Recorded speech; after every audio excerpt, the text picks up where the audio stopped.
em Gênesis 5, versículos 21 a 24.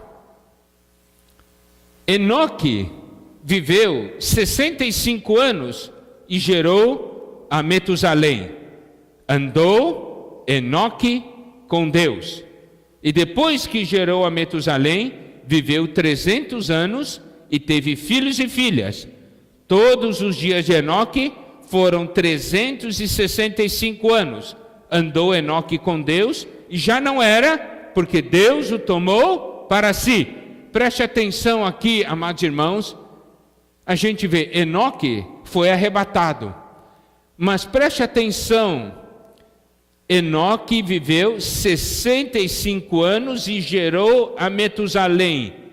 Andou Enoque com Deus. Quando foi que Enoque começou a andar com Deus? Depois que ele se tornou pai. Novamente nós vemos a questão da experiência de ser pai como algo intimamente relacionado com Deus, também em ter experiências com Deus. Enoque, depois que teve esse filho, ele passou a andar com Deus, porque ele viu algo. Agora eu sou pai. E agora vamos ver mais uma experiência. Versículos 28 e 29. Lameque viveu 182 anos e gerou um filho. Pôs-lhe o nome de Noé, dizendo: este nos consolará dos nossos trabalhos e das fadigas de nossas mãos nessa terra que o Senhor amaldiçoou. Então, amados irmãos, nós podemos ver que essa terra é uma terra amaldiçoada. Mas nessa terra amaldiçoada, nós geramos filhos. Geramos filhos não para pertencer a essa terra amaldiçoada. Nós geramos filhos para que ele seja o consolo. Esse filho era Noé. Tá certo? Aqui diz: Lameque viveu 182 anos e gerou um filho.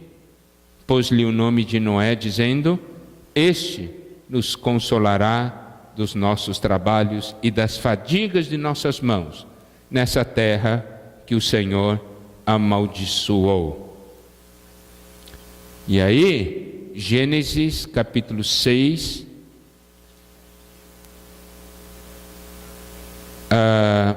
versículo 5. Viu o Senhor que a maldade do homem se havia multiplicado na terra e que era continuamente mal todo o desígnio do seu coração. Por quê? Porque o homem, depois da queda, começou a gerar filhos segundo a sua própria imagem e semelhança. E no andar da carruagem, nesse processo, o que acontece? A maldade do homem se multiplica. E aqui diz: se havia multiplicado na terra e que era continuamente mal todo o desígnio do coração. Mas um pai consciente da sua função, um pai que percebe que precisa estar ligado com Deus, gera um Noé. Versículo 8. Porém Noé achou graça diante do Senhor. Irmãos, para que nós geramos filhos? Para quê?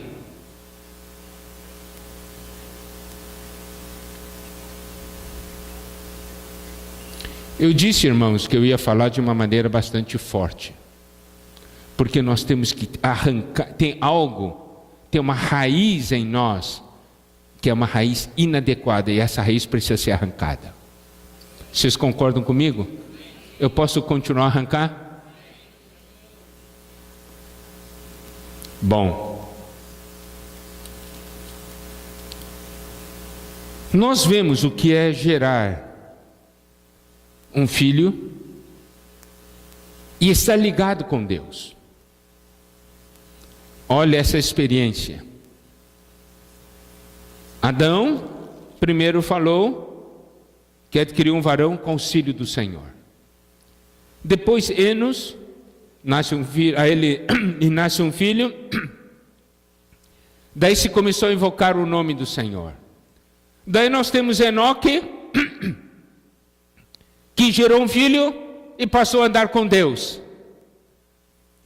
E nós temos Lameque, que gerou um filho, e esse filho foi um consolo para Deus e para os homens. Agora uma pergunta: que mudança teve na sua filha, na sua vida, quando o seu filho nasceu?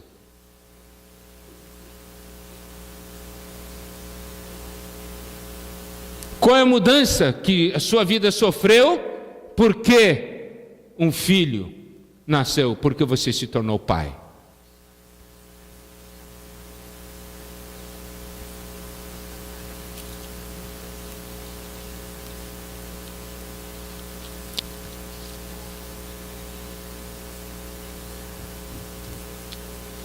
Gênesis 49.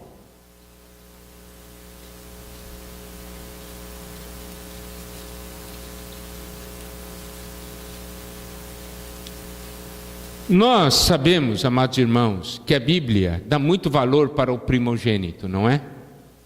Não é assim? Dá muito valor para a primogenitura.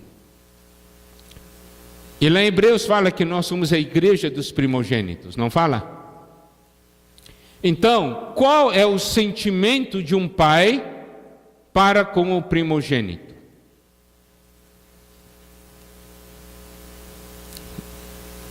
Gênesis 49, 3.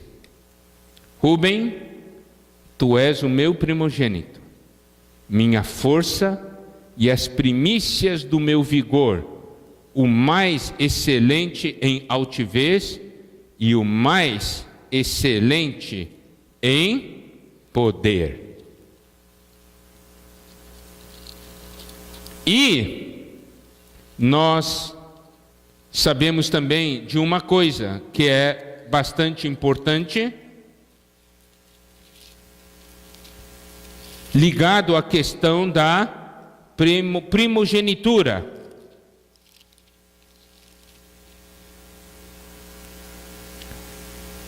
Números, capítulo 3, versículo 12.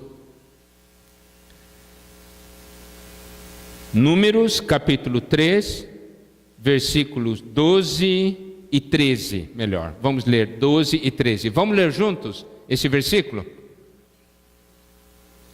Vamos ler? Eis que tenho eu tomado os levitas do meio dos filhos de Israel, em lugar de todo primogênito que abre a madre, entre os filhos de Israel, e os levitas serão meus, porque todo primogênito é meu. Desde o dia em que feri a todo primogênito na terra do Egito, consagrei para mim todo primogênito em Israel, desde o homem até ao animal, serão meus. Eu sou o Senhor. Preste atenção, primogênito é o primeiro filho. E sabe o que Deus diz? O primeiro filho é meu.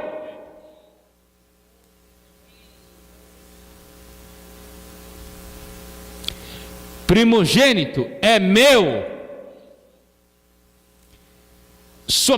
Na sua experiência humana, quando tem o primeiro filho, você tem que dizer, esse é do Senhor. Não é meu, é do Senhor. Aí, perceba a sua responsabilidade.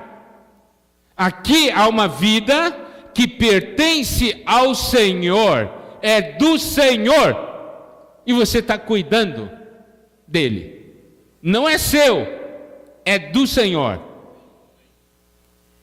Você está cuidando para o Senhor.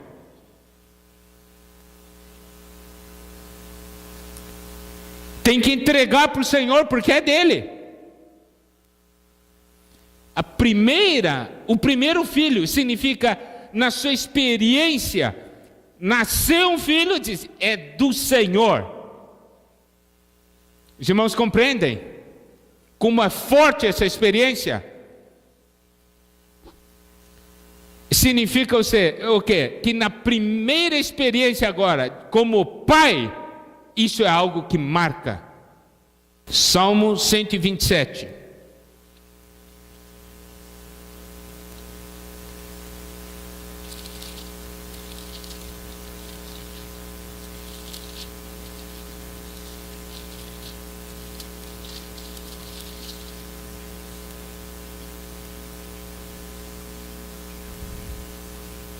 Versículos 3 a 5.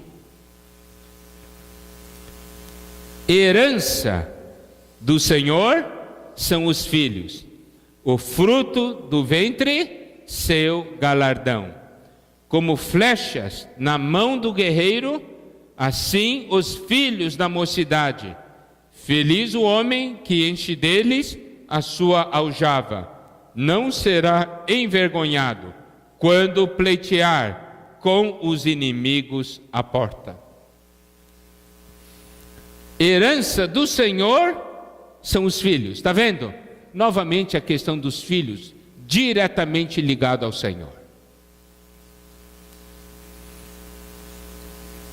Fruto do ventre, seu galardão. Como flechas na mão do guerreiro, assim os filhos da mocidade. Preste atenção, amados irmãos, essa porção da palavra mostra que os nossos filhos são como flechas na mão do guerreiro. E feliz o homem que enche deles a sua aljava, não será envergonhado quando pleitear com os inimigos à porta. Isso é uma percepção, esses versículos nos dão uma percepção. Os nossos filhos pertencem a Deus e fazem parte do exército de Deus. Eles são as armas que Deus vai usar contra o seu inimigo.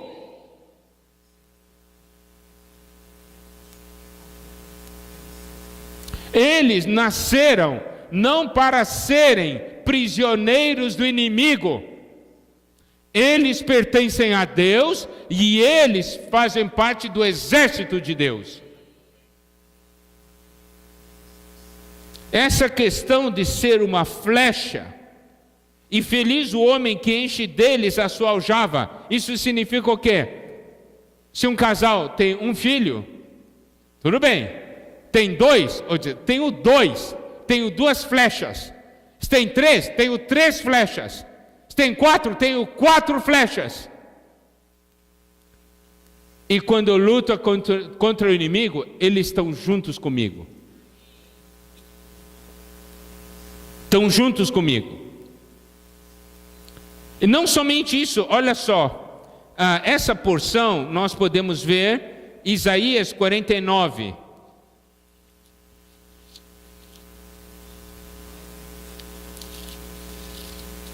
Isaías 49, versículos 1 a 3.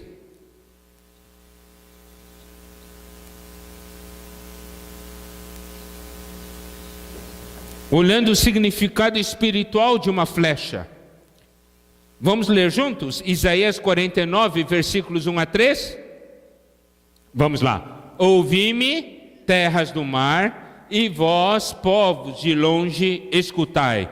O Senhor me chamou desde o meu nascimento, desde o ventre de minha mãe, fez menção do meu nome. Fez a minha boca como uma espada aguda. Na sombra da sua mão me escondeu. Fez-me como uma flecha polida e me guardou na sua aljava e me disse: Tu és meu servo, és Israel, por quem hei de ser glorificado.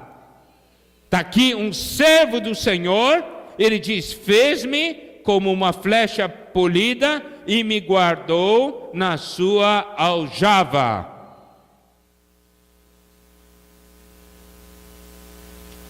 Voltando para Salmo 127, o versículo 4 diz: como flecha nas mãos do guerreiro, assim os filhos da mocidade.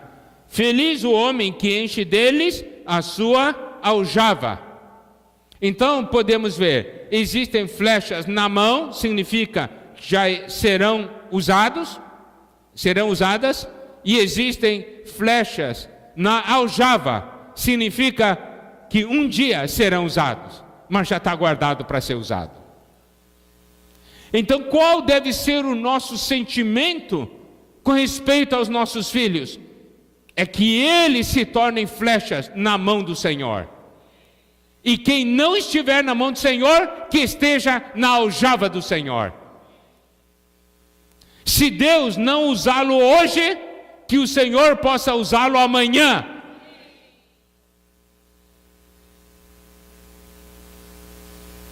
Sabe, irmãos, isso é ser pai. Qual é a sua expectativa para seu filho? Tornar-se um homem famoso, rico, poderoso, sem Deus? Ou a sua expectativa? Eu quero que ele seja um servo de Deus, uma pessoa útil na mão de Deus, alguém que faça diferença, não é? Irmãos, qual é a nossa expectativa? E que nós estamos fazendo para alcançar essa expectativa? Se eu não faço nada, o que vai acontecer com ele?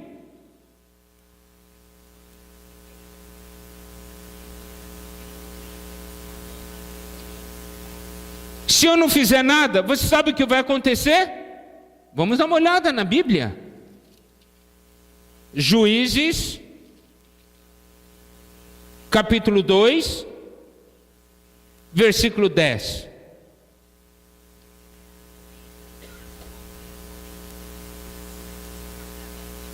Juízes, capítulo 2, versículo 10. Eu vou agora mostrar, irmãos, se nós simplesmente geramos filhos e deixamos a coisa correr solta, o que vai acontecer? Vamos ler juntos? Vamos lá.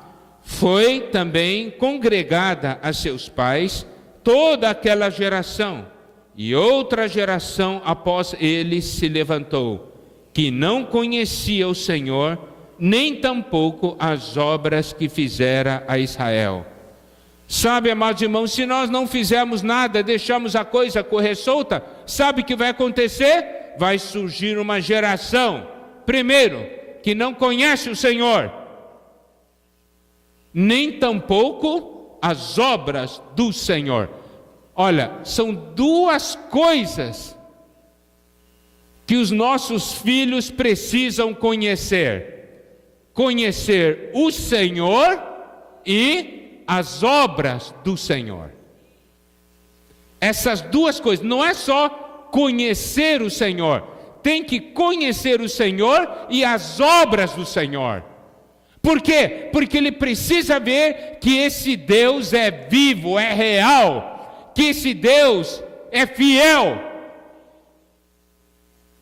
Não é somente saber que Deus existe, ele consegue ver as obras de Deus. Isso quer dizer, é um Deus vivo.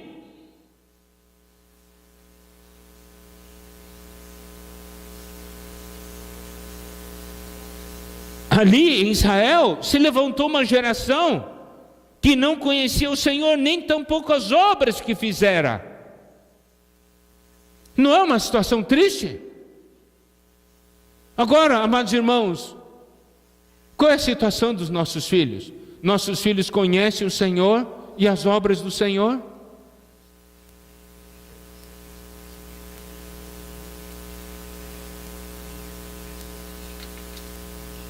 Salmo 74.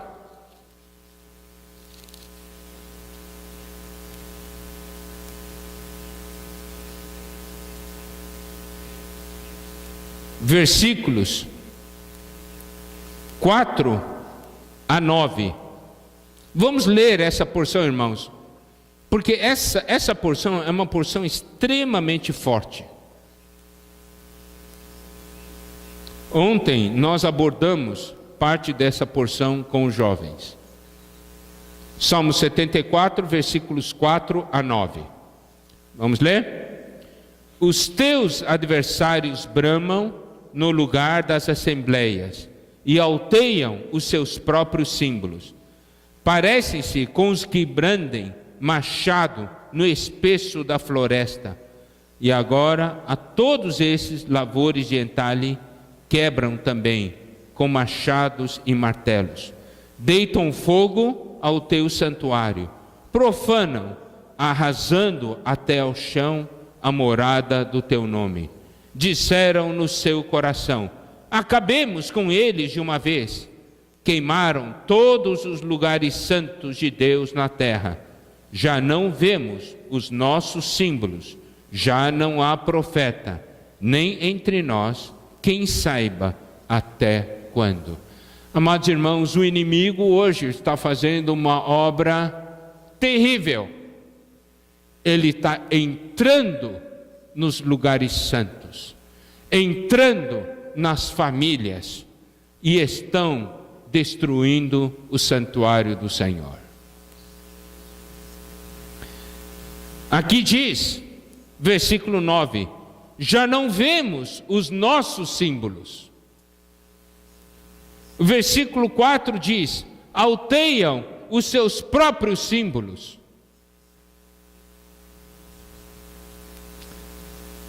Vamos ler livro de Números,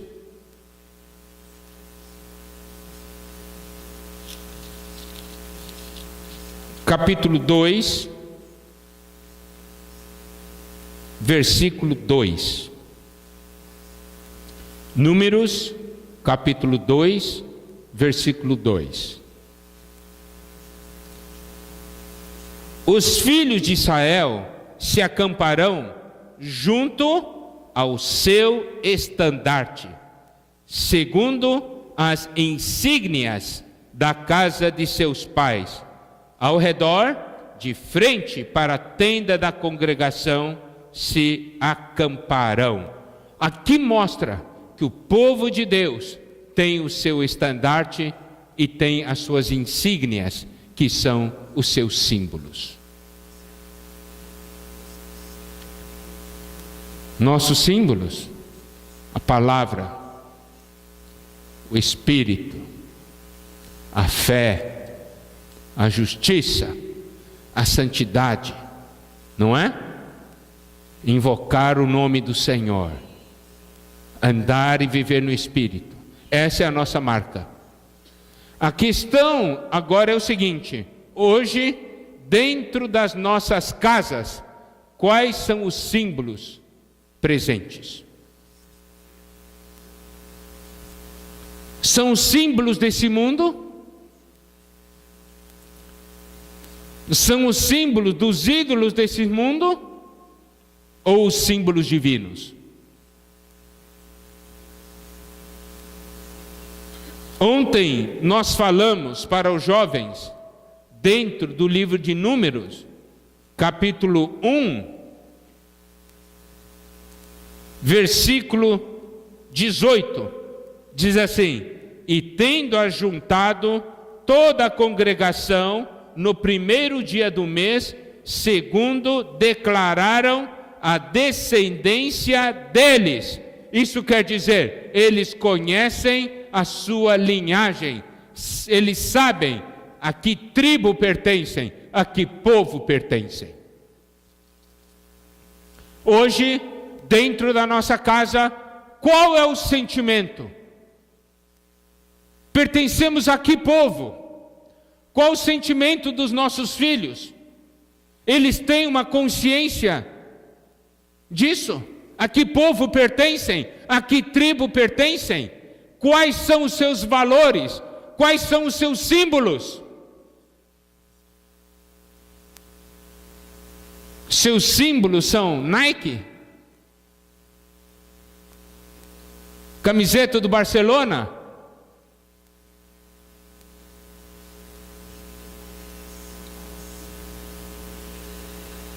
Apple?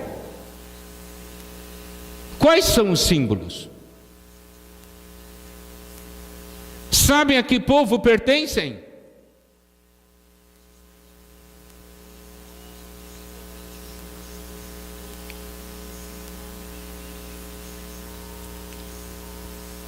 Aquele exército de Israel, eles sabiam: eu sou de tal tribo, eu conheço minha linhagem. Eles tinham consciência desse fato. Amados irmãos, se nós não formos despertados pelo Senhor, que geração nós vamos produzir?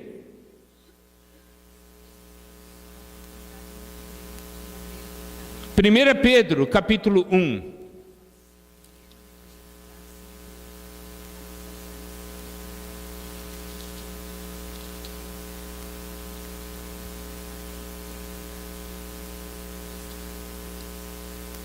Versículos 17 a 19.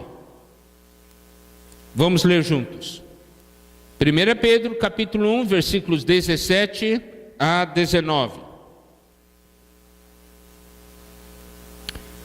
Ora, se invocais como Pai aquele que sem acepção de pessoas julga segundo as obras de cada um, portai-vos com temor durante o tempo da vossa peregrinação, sabendo que não foi mediante coisas corruptíveis, como prata ou ouro, que fostes resgatados do vosso fútil procedimento que vossos pais vos legaram, mas pelo precioso sangue, como de cordeiro, sem defeito e sem mácula, o sangue de Cristo. Aqui fala que o Senhor vai julgar segundo as obras de cada um, e que precisamos nos portar com temor durante o tempo da nossa peregrinação, sabendo isso, que não foi mediante coisas corruptíveis, como prata ou ouro, que fostes resgatados do vosso fútil procedimento, ou da vã maneira de vida que vossos pais vos legaram. Isso, irmãos, nós já falamos muitas vezes, até nas comunhões de casais. Mas pelo precioso sangue. O que nós precisamos tocar nesse versículo, e tocar de uma maneira muito forte, é o seguinte: se você pergunta, por que o Senhor Jesus derramou o seu precioso sangue? O que você vai responder?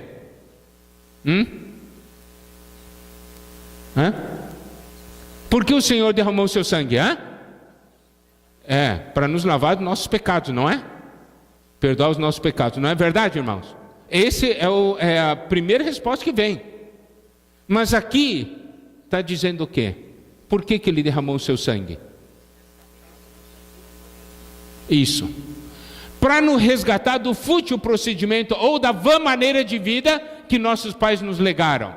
Você tem que odiar essa maneira como você está vivendo hoje, como você odeia o pecado.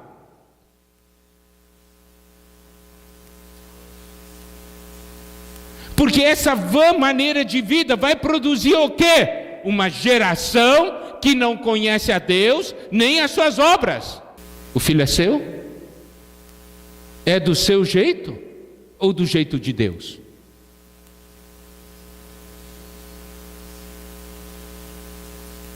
Você não quer receber ajuda? Você quer que seu filho se perca?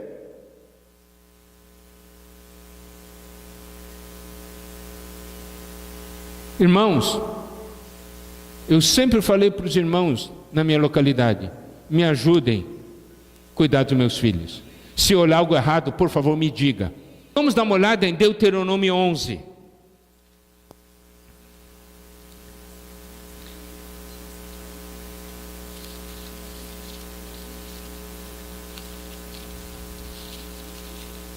Deuteronômio 11. Eu vou ler para os irmãos. Eu quero que os irmãos acompanhem bem, por favor. Nós precisamos saber o que está no coração de Deus. Se nessa noite você quer saber o que está no coração de Deus, abra seu coração e toque o que está escrito aqui. Você quer bênção na sua casa? Você quer salvar seu filho? preste atenção ao que vai ser falado aqui. Amarás, pois, o Senhor teu Deus, e todos os dias guardarás os seus preceitos, os seus estatutos, os seus juízos e os seus mandamentos. Preste atenção agora no versículo 2. Considerai hoje, não falo com os vossos filhos, que não conheceram, nem viram a disciplina do Senhor vosso Deus. Nessa noite Deus está falando, o que eu vou falar agora não é para os seus filhos, porque eles não conheceram nem viram a disciplina do Senhor. Ele diz assim, considerai a grandeza do Senhor, a sua poderosa mão e o seu braço estendido, e também os seus sinais, as suas obras, que fez no meio do Egito a Faraó, rei do Egito, e a toda a sua terra, e o que fez ao exército do Egito, aos seus cavalos e aos seus carros, fazendo passar sobre eles as águas do Mar Vermelho, quando vos perseguiam, e como o Senhor os destruiu até o dia de hoje, e o que fez no deserto até que chegastes a este lugar, e ainda o que fez a Datã e a Abirão, filhos de Eliabe, filho de Ruben, como a terra abriu a boca e os tragou, e bem assim a sua família, suas tendas e tudo o que os seguia no meio de todo Israel, porquanto os vossos olhos são os que viram todas as grandes obras que fez o Senhor. Aqui o Senhor está falando o seguinte, eu não estou falando com seus filhos, eu estou falando com vocês que viram as minhas grandes obras. Estou falando com vocês que conheceram a grandeza do Senhor, sua poderosa mão, o seu braço estendido. E tudo o que aconteceu, amados irmãos, vocês viram ou não viram o Senhor? Viram ou não viram o seu grande poder? Viram ou não viram o que Ele fez para salvá-los? Então, o Senhor disse, eu estou falando com vocês que viram.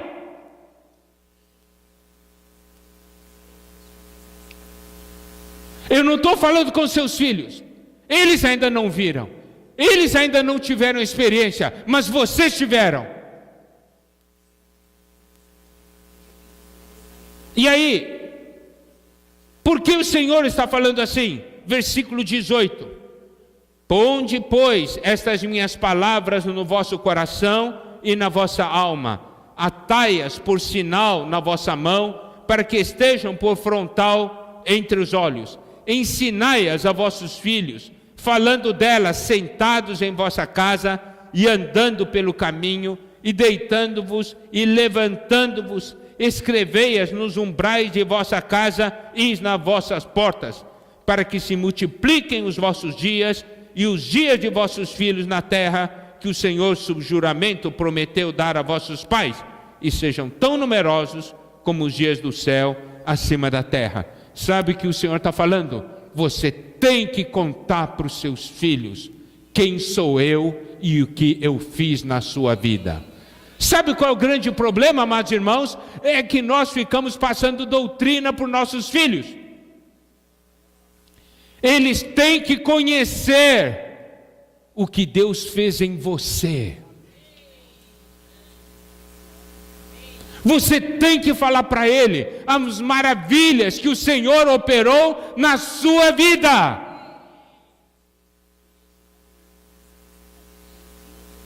Ele tem que conhecer a história do seu povo. Tem que conhecer o Senhor e as obras do Senhor.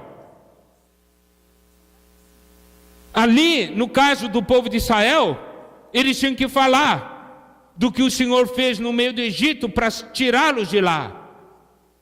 E tudo que o Senhor fez no deserto. Os seus filhos conhecem o que o Senhor fez na sua vida? Você já contou para ele o poder desse Deus? Você já falou para ele como esse Deus é vivo? Ou você não tem tempo?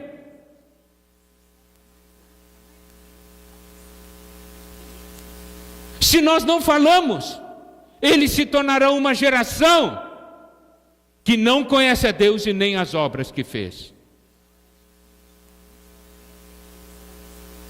A história da salvação da sua família, a sua experiência diária com o Senhor, eles têm que conhecer.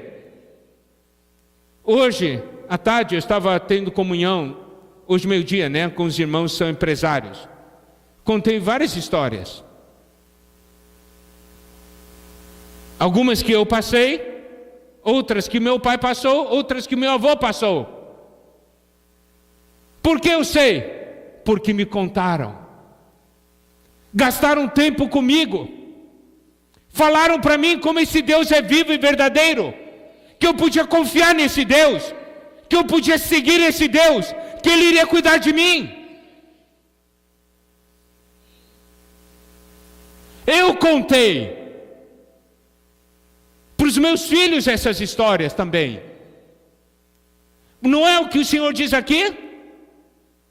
Ensinai a vossos filhos, falando delas, sentado, andando, dormindo, levantando, tendo oportunidade, fala o que Deus fez na sua vida, o que Deus tem feito na sua família.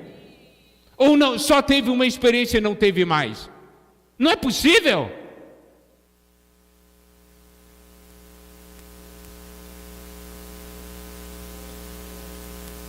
Deuteronômio, capítulo 6, versículos 5 a 9, também fala disso. Amarás, pois, o Senhor teu Deus de todo o teu coração, de toda a tua alma e de toda a tua força. Essas palavras que hoje te ordeno estarão no teu coração. Tu as inculcarás a teus filhos, e delas falarás, assentado em tua casa, andando pelo caminho, ao deitar-se e ao levantar-te. Também as atarás como sinal na tua mão, e te serão por frontal entre os olhos, e as escreverás nos umbrais da tua casa, nas tuas portas.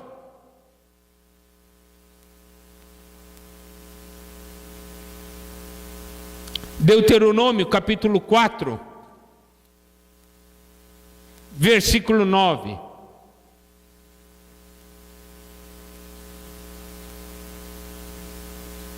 Vamos ler juntos? Deuteronômio 4, versículo 9, tá bem? Vamos ler. Tão somente guarda-te a ti mesmo e guarda bem a tua alma, que te não esqueças daquelas coisas que os teus olhos têm visto, e se não apartem do teu coração todos os dias da tua vida, e as farás saber a teus filhos e aos filhos dos teus filhos. Olha a história para o seu netinho. Não é contar a história do lobo mau, Chapeuzinho Vermelho, é contar a sua história com Deus. Contar para ele a história de sua família com Deus. Fará saber a teus filhos e aos filhos dos seus filhos. É sua obrigação como pai.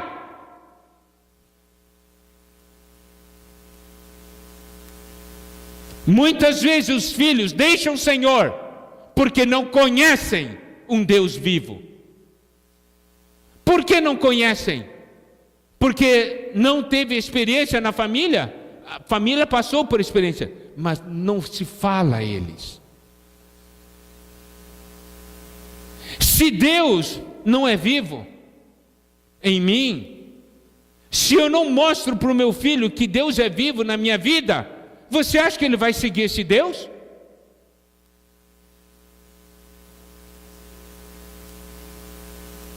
Por isso nós vamos compreender Salmo 78.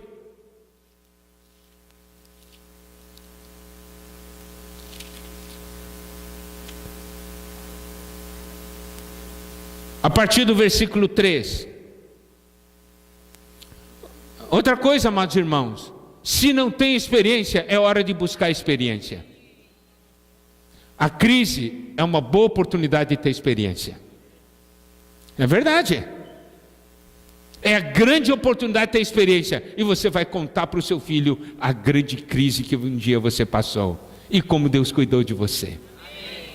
E aí no dia que ele entrar numa crise, ele vai saber, esse Deus vai cuidar de mim. Porque esse Deus é vivo. Olha só, eu vou ler para os irmãos, Salmo 78 a partir do versículo 3. O que ouvimos e aprendemos, o que nos contaram nossos pais, não o encobriremos a seus filhos. Contaremos à vindoura geração os louvores do Senhor e o seu poder e as maravilhas que fez. E ele estabeleceu um testemunho em Jacó e instituiu uma lei em Israel e ordenou a nossos pais que os transmitissem a seus filhos. Amados irmãos, é sua responsabilidade transmitir a seus filhos. Não é responsabilidade do serviço de crianças. Se você quer que seu filho sobreviva espiritualmente só com o serviço de crianças, você pode estar condenando ele à morte. Eu não estou dizendo que ele será, você pode. O que ele precisa é ouvir da sua boca. É ouvir da sua boca. Aqui ordenou a nossos pais que os transmitissem a seus filhos. Pais, vocês têm que transmitir a seus filhos. Não são os outros irmãos, são vocês, pais. Essa é a incumbência que Deus deu. A fim de que a nova geração os conhecesse. Filhos que ainda hão de nascer se levantassem e por sua vez os referissem aos seus descendentes. Isso significa de geração em geração. A sua experiência será a força do seu neto. Viva intensamente o Senhor. Viva intensamente a vida da igreja, para que a sua experiência seja a salvação de seu filho e de seus netos. E você tem que transmitir. Você vai transmitir a seu filho, e ao filho de seu filho, e o seu filho vai transmitir para o neto, para o seu neto vai transmitir para o neto dele. Daí quando perguntarem um dia para ele, quem você é? Ele vai falar a linhagem dele. Ele vai dizer, eu pertenço a um povo diferente. Amados irmãos, isso tem que ser feito por todos nós. Nossos filhos precisam saber que pertence a um povo diferente, que pertence ao povo de Deus.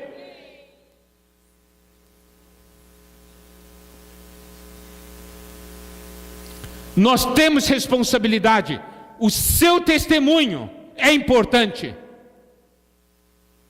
Porque se você não der esse testemunho, você vai fazer filhos de outros tropeçarem. Porque quando os outros irmãos começarem a falar de Deus e falar, nós somos diferentes, eles vão dizer, mas aquela família lá, eles não são assim. Você vai ser a desculpa que Satanás vai levantar para fazê-los tropeçar. Você quer isso? Siga a palavra de Deus. Não tente criar sua própria tradição, a vã maneira de vida. O Senhor morreu para nos resgatar disso.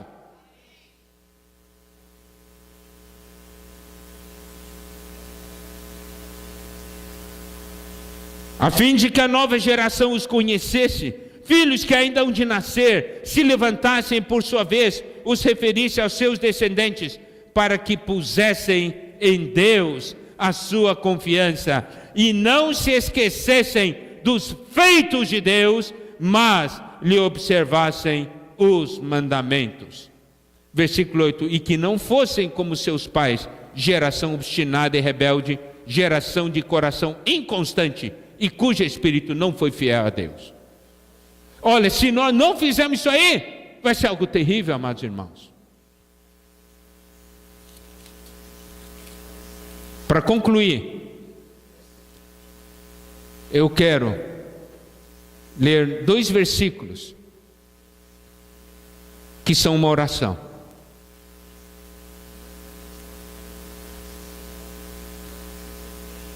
Eu posso dizer, deve ser a oração dos pais. Salmo 71, versículos 17 e 18. Eu gostaria que todos os irmãos se pusessem em pé para ler esse versículo. Porque esse aqui é um pedido para Deus. Se nessa noite Deus falou com você, transforme isso em oração. Vamos ler juntos. Tu me tens ensinado, ó Deus, desde a minha mocidade, e até agora tenho anunciado as tuas maravilhas. Não me desampares, pois, ó Deus, até a minha velhice e as cãs, até que eu tenha declarado à presente geração a tua força e às vindouras o teu poder. Sabe o que é essa oração? Essa oração é de Senhor, preserva a minha vida, até que eu tenha transmitido a esta geração quem tu és e os seus poderosos feitos, e também a geração vindoura o teu poder. Senhor, não me leve antes de eu completar a minha missão de pai. Amém? Vamos ter um minuto de oração. Se o Senhor falou com você essa noite,